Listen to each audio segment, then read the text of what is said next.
नमस्कार, मैं रचना शर्मा चढ़ती कला टाइम टीवी देख रहे सभी दर्शकों का स्वागत करती हूं। आप देख रहे हैं हरियाणा के समाचार। समाचारों की शुरुआत से पहले एक नजर आज की मुख्य सुर्खियों पर।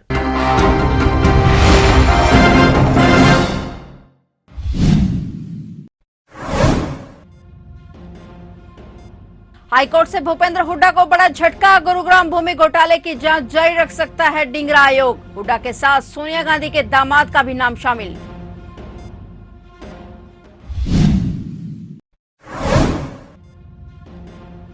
पंचकुला पहुंचे मुख्यमंत्री नायब सैनी। हर बूथ हर घर अभियान का किया शुभारंभ। प्रदेश में 11 से 12 मई को चलाया जाएगा अभियान।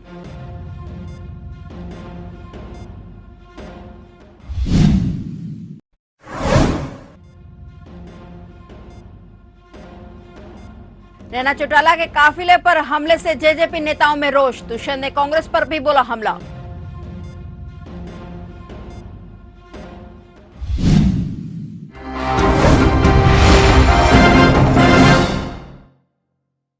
और अब समाचार विस्तार से। पूर्व मुख्यमंत्री भूपेंद्र सिंह हुड्डा को हाईकोर्ट से बड़ा झटका लगा है। हाईकोर्ट ने स्पष्ट किया है कि राज्य सरकार गुरुग्राम में विवादास्पद भूमि सौदों की जांच के लिए गठित जस्टिस एस.एन. डिंगरा जांच आयोग को जारी रखने का फैसला कर सकती है। हाईकोर्ट के 2 जजों के अलग अलग ओपिनियन के बाद तीसरे जज ने इस संबंध में राय देते हुए कहा कि सरकार चाहे तो जांच आयोग को जारी रखने का फैसला ले सकती है। बता दें कि कांग्रेस प्रेसिडेंट सोनिया गांधी के दामाद रॉबर्ट वाड्रा और हरियाणा के पूर्व सीएम भूपेंद्र सिंह हुड्डा का नाम मामले में सामने आया था। बता दें कि गुरुग्राम के सेक्टर 83 में जमीन के व्यवसायिक उपयोग का लाइसेंस जारी करने में धांधली की जांच के लिए मनोहर सरकार ने मई 2015 में जस्टिस डिंगरा की अगुवाई में एक सदस्यीय आयोग का गठन किया था। रॉबर्ट वाड्रा की कंपनी स्काईलाइट हॉस्पिटैलिटी का नाम भी जमीन लेने वाले में शामिल होने के कारण इस जांच को बढ़ा दिया गया था। Justice SN. डिंगरा ने अपने 182 पेज की रिपोर्ट 31 अगस्त 2016 को तत्कालीन मुख्यमंत्री मनोहर लाल को सौंपी थी, लेकिन हाईकोर्ट ने इसे सार्वजनिक करने पर रोक लगा दी थी। भूपेंद्र हुड्डा ने जस्टिस एस.एन. डिंगरा आयोग की जांच को चुनौती दी थी।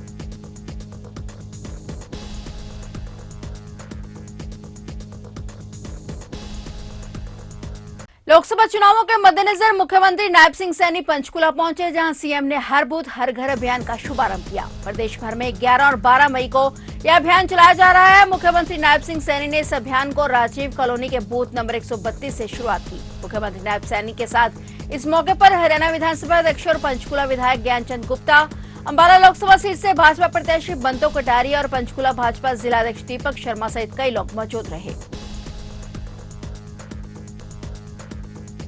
लोकसभा में खड़ा होकर के उस बिल को तार करके फाड़ करके अपने प्रधानमंत्री के ऊपर फेंकने का काम करता है। तब संविधान कहाँ था, तब लोकतंत्र कहाँ था, तब वो पवित्र संसद जहाँ बैठ करके हम देश के 140 करोड़ आकांक्षाओं के ऊपर काम करते हैं, तब वो कहाँ थी। ये देश को गुमराह करना बंद करे। कांग्रेस को स्वीकार दिया है। आज भारतीय जनता पार्टी हर घर जा करके एक एक व्यक्ति से मिलकर के आज नरेंद्र मोदी जी को तीसरी बार इस देश का प्रधानमंत्री बनाने का काम करेंगे। और ये मोदी जी की गारंटी है, मोदी जी ही गारंटी है कि देश में गरीबी के प्रति मजबूत लड़ाई मोदी जी लड़ रहे हैं। देश को विकसित करने का काम नरेंद्र मोदी करेगा।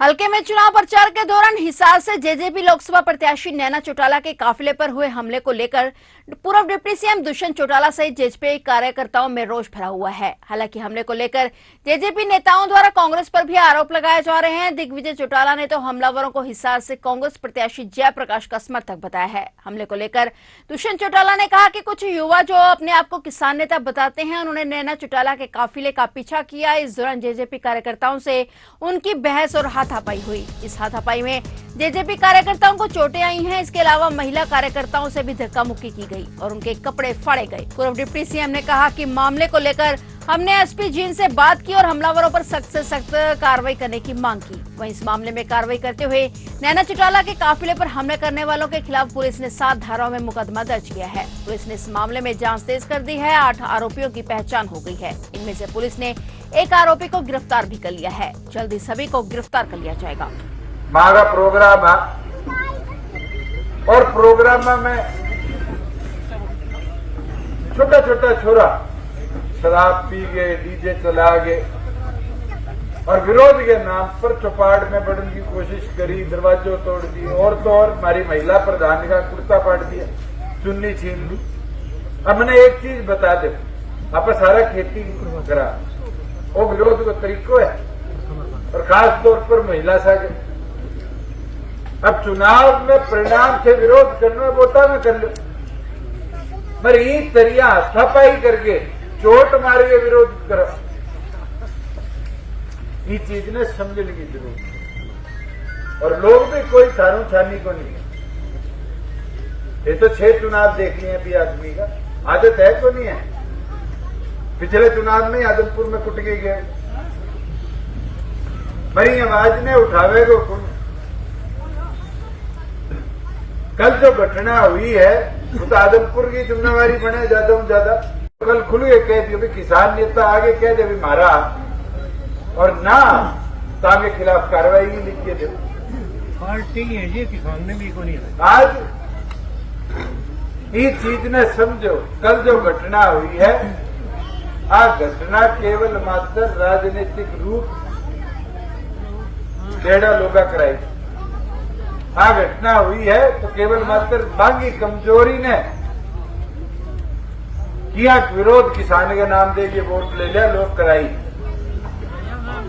मगर अब आज जिम्मेवारी आदमपुर की है, ढेर सारा लागोगा और घर घर जाकर इस चीज की चर्चा करोगा, बडेरा इस चीज के ऊपर आवाज उठावेगा, जब जाके टिकाई आ व्यवस्था सुधरेगी।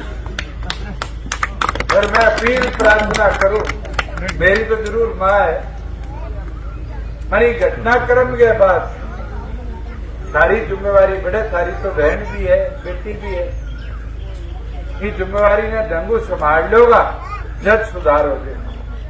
और दूसरी चीज, पिछले चुनाव में आए भी, पिछले में आए लोग क्या देता कि नदी को परिवार लड़ा, अब तो कोई नहीं लड़ा। आज तो थारो प्राथमिक हक बने, को नहीं बने, थारी बेटी लड़े।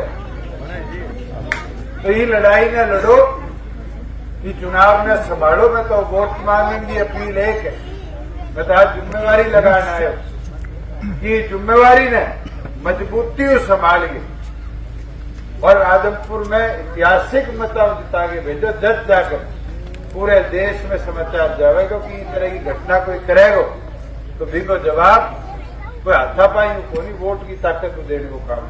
भारतीय कुश्ती महासंघ के पूर्व अध्यक्ष और भाजपा सांसद ब्रजभूषण शरण सिंह को राउंड रेवेन्यू कोर्ट ने बड़ा झटका दिया है। कोर्ट ने महिला पहलवानों के यौन उत्पीड़न मामले में ब्रजभूषण पर आरोप तय करने के आदेश दिए हैं, जिसके बाद पहलवान बजरंग पुनिया ने ब्रजभूषण शरण के साथ साथ पहलवान योगेश्वर दत्त और बबीता फोगाट पर जुबानी हमला बोला है। बजरंग ने ब्रजभूषण शरण सिंह को राजनीति छोड़ने के साथ साथ फांसी के फंदे वाला बयान भी याद दिलाया। इसके अलावा बजरंग पुनिया ने माननीय कोर्ट द्वारा सुनाए गए फैसले का धन्यवाद किया। उन्होंने कहा कि यह हमारी जीत का पहला कदम है, यह लड़ाई तब तक जारी रहेगी जब तक महिला पहलवानों को न्याय नहीं मिल जाता। पहलवान बजरंग पुनिया ने पहलवान योगेश्वर दत्त और बबीता फोगाट पर भी जमकर निशाना साधा। उन्होंने कहा कि योगेश्वर दत्त ने हरियाणा में हमें बदनाम करने के लिए कितने बयान दिए, योगेश्वर अब इस पूरे मामले पर क्या बयान देंगे।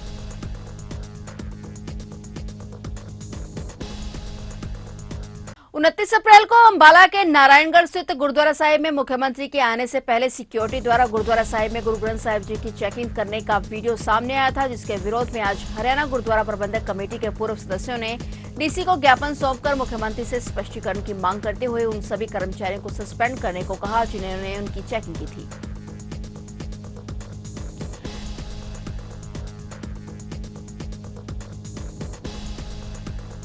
धान के कटोरे से मशहूर कलायत नगर की अनाज मंडी में आज हरियाणा के मुख्यमंत्री नायब सिंह सैनी ने कुरुक्षेत्र लोकसभा के बीजेपी उम्मीदवार नवीन जिंदल के पक्ष में मतदान करने के लिए विजय संकल्प रैली में शिरकत की। इस रैली में कलायत हरियाणा के पूर्व बाल विकास मंत्री कमलेश ढांडा ने रैली में अध्यक्षता की और वहीं आज की बीजेपी की विजय संकल्प रैली का भारतीय किसान यूनियन के नेताओं ने काले झंडे लहराकर बीजेपी की सरकार के खिलाफ नारेबाजी कर विरोध प्रदर्शन किया।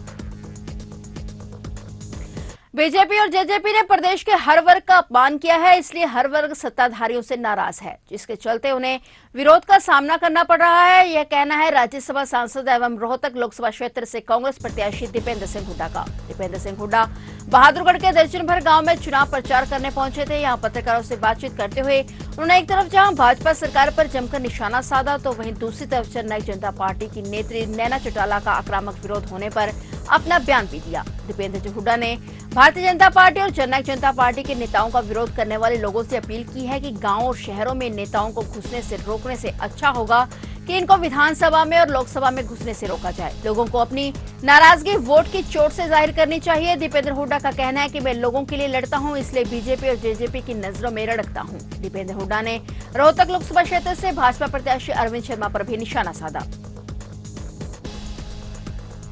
सूरज की तपिश के साथ बिजली की खपत भी अब बढ़ने लगी है। दूसरी ओर बिजली का उत्पादन कम होने लगा है। Rajiv Gandhi thermal power plant Khedar, Hisar, Panipat thermal power plant और Yamunanagar Deenbandhu Chhoturam thermal power plant की बात करें तो गर्मी के चलते तीनों प्लांटों में बिजली के उत्पादन पर असर पड़ने लगा है। तीनों प्लांट 2510 मेगावाट के हैं, जबकि मौजूदा समय में इन प्लांटों से करीब 1956 मेगावाट ही उत्पादन हो रहा है। विदित हो कि पानीपत, हिसार के खेदड़ और यमुनानगर में लगे थर्मल पावर प्लांट से हरियाणा के अन्य हिस्सों में जरूरत के अनुसार रोजाना बिजली आपूर्ति की जाती है। अगर यमुनानगर की बात करें तो यहां से रोजाना करीब 5 करोड़ रुपए की बिजली का उत्पादन होता है, जबकि खेदड़ में 10 करोड़ की बिजली का उत्पादन होता है।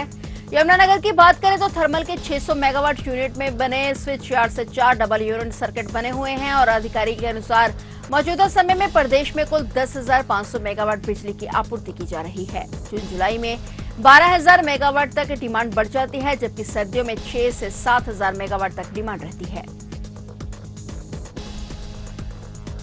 रेवाड़ी में तेज रफ्तार का कहर देखने को मिला। रेवाड़ी जिले के गांव चांदवास के पास एक तेज रफ्तार ट्रक ने बाइक सवार दंपत्ति को कुचल दिया। हादसे में पति पत्नी दोनों की मौके पर ही मौत हो गई। दोनों बाइक पर कोसली से वापस रेवाड़ी स्थित अपने घर पर लौट रहे थे। हादसे के बाद आरोपी चालक मौके से भाग गया और मिली जानकारी के अनुसार रेवाड़ी शहर के नारनौल रोड स्थित लक्ष्मी नगर निवासी हरियाणा पुलिस से रिटायर्ड ओम प्रकाश रेवाड़ी के रहने वाले थे, जो किसी काम के लिए अपनी पत्नी के साथ बाइक पर कोसली गए हुए थे। लौटते वक्त गांव चांदावास स्थित बाईपास के चौक पर गोकलगढ़ की तरफ आ रहे एक तेज रफ्तार ट्रक ने उनकी बाइक को टक्कर मार दी। टक्कर लगने के बाद दोनों सड़क पर गिर गए और ट्रक चालक ने वाहन को रोकने की बजाय दोनों के ऊपर से टायर चढ़ा दिए, जिससे दोनों की मौके पर ही मौत हो गई। फिलहाल हरियाणा के समाचारों में इतना ही और नए समाचारों के साथ फिर से हाजिर होंगे। तब तक के लिए देखते रहिए चढ़ती कला टाइम टीवी।